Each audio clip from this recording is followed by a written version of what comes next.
Hello नमस्ते। आज भने हामी घाममा सुनौली हिँडेछौँ मम्मी र म भएर। घाम यति छ कि हेर्नुस्, मेरो पसिना देखेर चिन्न सक्नुहुन्छ। घाम यति चर्केछ, हिजो पानी परेर झन् भर्खर हिँड्न लाग्यो। अहिले कति बजे मम्मी?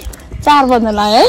4 बजे पनि घाम हेर्नुस्, पसिना हेर्नुस्। मेरो घरबाट तयार भएर निस्किएको रे यस्तो। ल रिक्सा पनि आयो, अब हामी रिक्सामा जान्छौँ है सुनौली। हजुर सुनौली दुईजना वहाँ टन्नै मान्छे रहेछ। आउनु मम्मी, मान्छे धेरै हुनुहुन्छ अरे।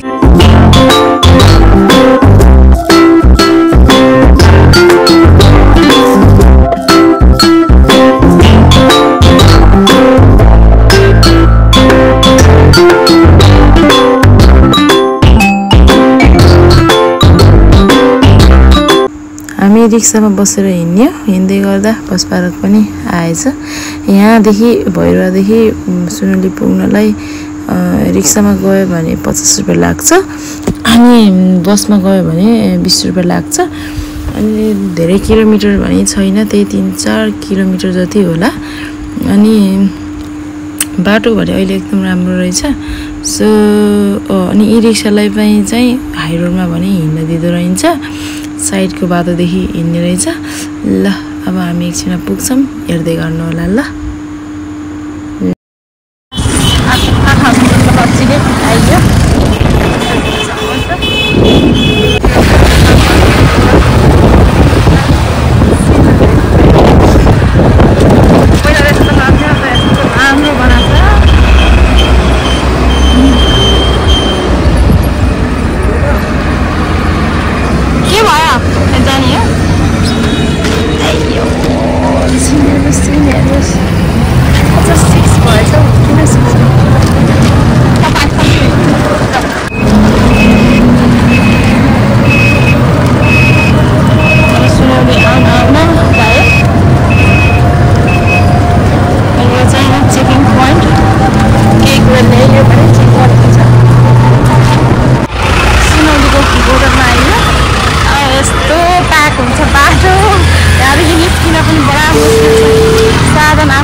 त्यही पनि आज त हामी रिक्सामा आएको।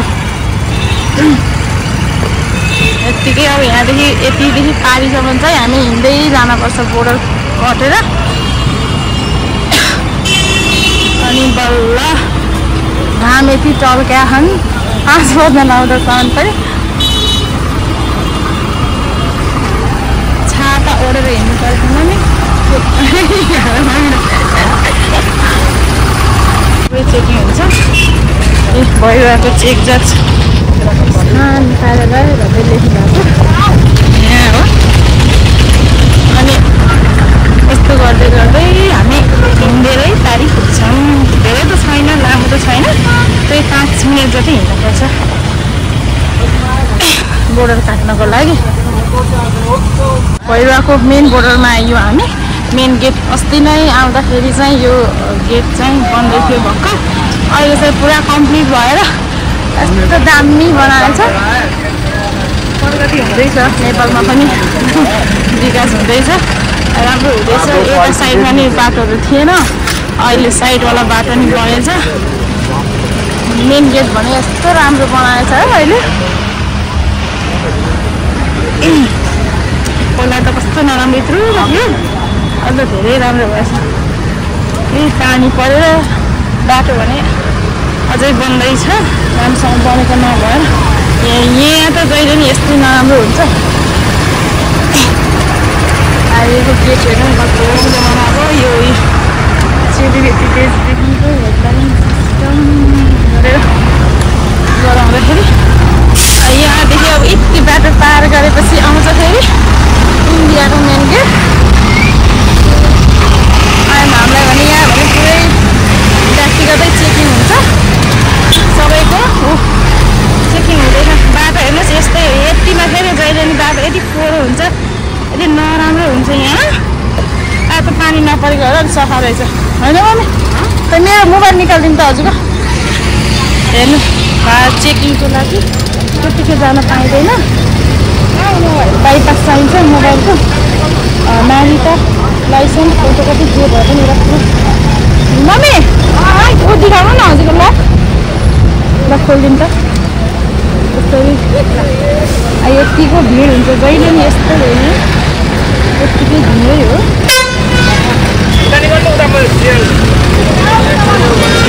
अब यहाँ चाहिँ हाम्रो सुन्छु पनि पर्छ मसँग अब हातमा नारी त ल्याएको छैन मैले बिर्सेँ मेरो चाहिँ यो हो मोबाइलमा छ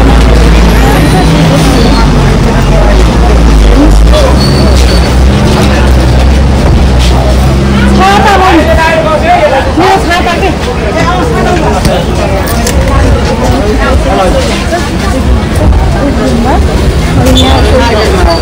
सबै चेक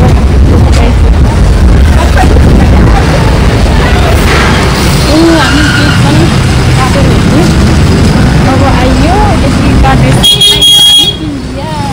इन्डिया थियो बाँकी इन्डिया चाहिँ यस्तो राम्रो छ तर अब नेपालको बजार विकास सबै त छ हाम्रो घरमा साझै छ बाटोहरू पानी खान्थ्यौ पानी खाँदिनँ त्यसमा छैन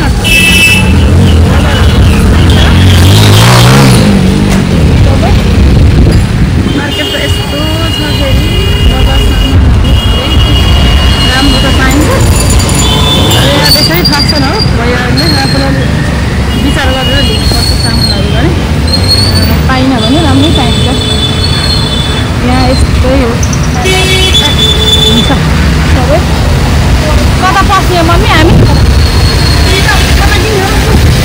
कति पाइन्छ पारि जाने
जतिले आउँदाखेरि आइडेन्टिटी कार्ड या नागरिकता परिचय पत्र जे ल्याए नि हुन्छ है प्रुफ चाहिँ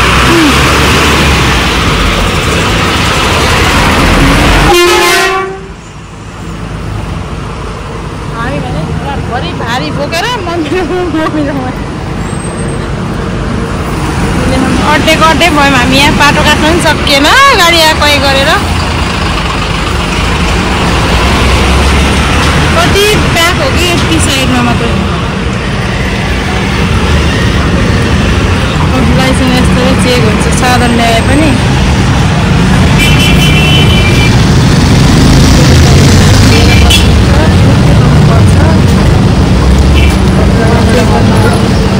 अब जामै हुन्छ पछि सबैजना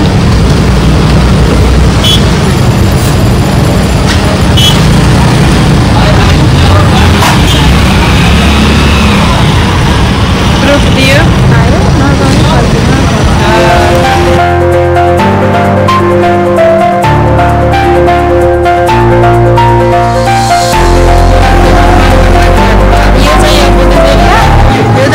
फर्किन चेकिङ ठाउँ होइन तर हामीलाई भिडियो बनाएर काटिदिनु पठाउनु भयो त्यो दाइले दिन मिल्दैन भन्नुभयो यो चाहिँ नर्मल है हाम्रो नेपालको एरियाको राम्रो छ है यहाँ त यति राम्रो तर अहिले यो एरिया पनि एकदम राम्रो बनाएको छ पहिला यति नराम्रो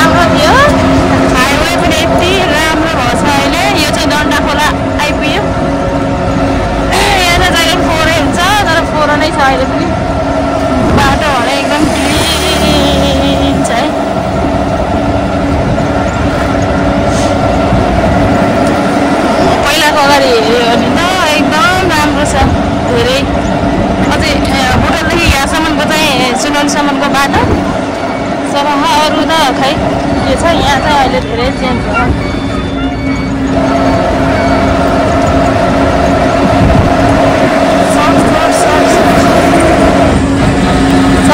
ल यसरी हिँड्ने भन्दा हामीले एकैछिनमा घर पुगिन्छ अब भने हामी सुनौली गएर फर्कियो हामीलाई भारी बोकेर पसिना काट्दै मम्मी र म रिक्सामा यस्तै हुन्छ घर त आइयो धन्यवाद हजुरहरूलाई हामी घर बाहिर सामान लिएर आउनु रहेछ कि ल भने घर आइपुग्यौँ अब सिँढी उकालो चढ्न पर्छ घर फेरि दुःखै छ हो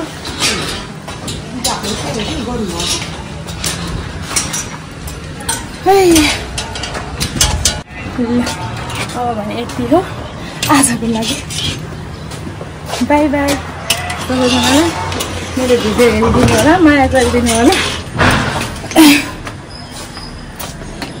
सेयर गरिदिनु लाइक गरिदिनु धेरै धन्यवाद घर आए बाई